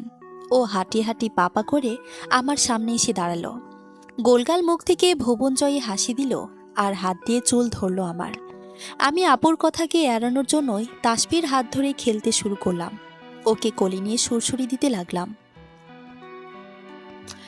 ত্রিনাপু কিছুক্ষণ আমাদের দেখে হাসলেন, তারপর ফিসফিস করে বললেন, ভাবি সাহেবা, লজ্জা পেলে তো ভালোই সুন্দর দেখায়। আমি চোখ পাকিয়ে তাকাতেই জোরে হাসতে শুরু করলেন। সত্যি বলতে ত্রিনাপুকে প্রথম দেখে আমি একটু ভড়কে গিয়েছিলাম। সংকোচ, জড়তা কাজ করছিল। কিন্তু আপু আসলে চমৎকার মিশুকে মেয়ে। তবে এই কথাও সত্যি, নায়ক সাহেব ত্রিনাপুকে নিয়ে গল্প করলে আমি একটু বিরক্ত হতাম। কিন্তু সকালের মেসেজটা পড়ে এখন আমার অনুধাবন হলো, এতটুকু সহ্য করার মানসিকতা থাকা উচিত। আমার বেস্ট ফ্রেন্ড নেই, তাই আমি কাউকে কখনো মনের কথা খুলে বলতে পারি না। একসঙ্গে হাসি আড্ডা এসব করা হয়নি। কিন্তু আমার যদি এরকম একটা দারুণ বন্ধু থাকতো, আমি কি অন্য কারো সামনে তার গল্প করতাম না? নায়ক সাহেবের এই দোষ তাই মাফ করে দেওয়া হলো। কিছুক্ষণ হাসাহাসির পর ত্রিনাপু এসে আমার পাশে বসলেন। গা ঘেঁষে বসে নিচু স্বরে জিজ্ঞেস করলো, হাদারামটাকে তুমি কি টাইট দিয়েছো বলো তো? এত তাড়া দিয়ে নিয়ে এলো এখানে। আমি উত্তর না দিয়ে লাজুক হাসলাম। ত্রিনাপু বলে গেলেন, যাই করে থাকো, খুব উচিত কাজ করেছো। এদের এরকম টাইট দিয়ে রাখতে হয়। কাল কি হয়েছে শোনো। রাতে ঘুম ভেঙে দেখি জানালার উপর একটা বড় কালচে ছায়া। স্থির নয়, কিন্তু নড়াচড়া করছিল। আমি ভেবেছি পাঁচিল টপকে চোর ঢুকেছে নাকি। তোমাকে ভাইয়াকে ঘুম থেকে তুলে জানালায় উঁকি মারতে গিয়েছি। গিয়ে দেখি তোমার হাদারামটা মাঝরাতে উঠোনময় পায়চারি করছে, হাতে ফোন। একবার ফোন দেখছি, আরেকবার হাঁটছে। আমি অবশ্য কিছু বলিনি। মাঝে মধ্যে কি যেন হয় এই পাগলের। তারপর ফজর রক্তে ঘুম ভেঙেছে। তোমার দুলাভাই যাবে নামাজ পড়তে। গেট লাগাতে গিয়ে দেখি হাদারামটা তখনও বাইরে। বললাম, কি হয়েছে? গম্ভীর হয়ে বলল, তোকে বলা যাবে না। আরে, আমাকে বললে কি ক্ষতি? সকালে ভাতও খায়নি, উল্টো ফরমাশ দেয়, কফি দে। আমি ব্যস্ত ছিলাম। বুয়াকে দিয়ে কফি পাঠালাম। দেরি হয়েছিল সামান্য। বুয়া এসে জানালো সাহেব ঘুম। সেই ঘুম ভেঙেছে একটু আগে। তারপর থেকেই শুরু করেছে চেঁচামেচি। আমি কফি দেইনি বলে নাকি ও ঘুমিয়ে গেছে। কে নাকি জরুরি কল করবে। তুমি বলো তো, আমার কি দোষ? আমাকে বলেছে নাকি যে ওর ঘুমানো যাবে না, কফি লাগবে। খামোখা চেঁচামেচি, কত বড় বদ। শোনো মৌসি, তোমাকে কিছু গুরুত্বপূর্ণ টিপস দিয়ে দিই। ও এখন তোমার সামনে খুব ভালো সাজবে। কথা বললে লজ্জা লজ্জা ভাব করবে, মনে হবে কত ভালো ছেলে। কিন্তু তুমি ভুলে যাবে না, একদম টাইটের উপর রাখবে। ছোট বোন তো, ছোটবেলা থেকে খুব জ্বালিয়েছে। বউকেও বেশি বেশি জ্বালাবে, সেই সুযোগ দিবে না। ছেলে মানুষকে সুযোগ দিলে একদম মাথা খেয়ে ফেলবে একদম। তোমার দুলাভাইটাও নয় এরকম, সারাক্ষণ খালি ত্রিনা এটা দাও ওটা দাও, এটা করো ওটা করো। আমি এক দৃষ্টিতে তাকিয়ে রইলাম ত্রিনাপুর মুখের দিকে। তার কণ্ঠ শুনে মনটাকে পড়তে চেষ্টা করলাম। কে বলবে এই মেয়েটা তার একসময়ের ভালোবাসাকে এখন নিজে ধরে অন্য জায়গায় বিয়ে দিচ্ছে, আবার হাসি মুখে গল্প করছে। ওনার কষ্ট হচ্ছে না? আমি আচমকাই বলে বসলাম, আপনি ওকে খুব ভালোবাসতেন তাই না আপু? আপু থমকালেন, কিন্তু চেহারায় চমকিত ভাবটা স্থায়ী হলো না। প্রায় সঙ্গে সঙ্গে বলে উঠলেন, বাসতেন কি রে? এখনো বাসি। বেস্ট ফ্রেন্ডরা আমার, আমি তোমাকে খুব পছন্দ করি মৌসি। আমার বিশ্বাস তোমরা দুটোতে মিলে খুব আনন্দে থাকবে, দোয়া করি। আমি স্মিথ হাসলাম। হঠাৎ মনে হলো রবীন্দ্রনাথ ঠিকই বলেছিলেন, ভালোবেসে যদি সুখী না পাও তবে মিছে কেন ভালোবাসা। একটু পর বাবা আমাকে আলাদা ডেকে নিয়ে বললেন, তানজিম সরোর এখনই বিয়ে করতে চাই, অন্তত কাবিনটা করে রাখবে। সামনের কিছুদিন তার টানা শুটিং স্পট ব্যাংকক, সেজন্য ঢাকায় ফিরতে হবে দ্রুত। আপাতত ওর ইচ্ছে বিয়ে করে নেওয়া, পরে বড় করে রিসেপশন পার্টি করবে। মিডিয়ার লোক যেহেতু, ওখানকার কলিগদের ডাকতে হবে, তখন আলাদা অনুষ্ঠান করবে। আমি সব শুনে চুপ করে রইলাম। বিয়ে বিষয়ে আমার কোনো ফ্যান্টাসি নেই, স্বাভাবিক একটা বিষয়। এত শোরগোল করার কি প্রয়োজন? বাবা পাশে বসে থাকলেই আমার সব পূর্ণ লাগবে। আমি হাসি মুখে বিয়ে করে ফেলব। আমার সম্মতি পেয়ে বাবা খুব খুশি হলেন। হাসি হাসি মুখ করে বললেন, আমাকে তুই বাঁচালি মৌসি। শহরটায় আমি নিঃশ্বাস নিতে পারছিলাম না। তোর বিয়েটা দিয়েই আমি সাজিক যাব। আমি চোখ পাকিয়ে তাকালাম। বাবা, রাগ করিস কেন?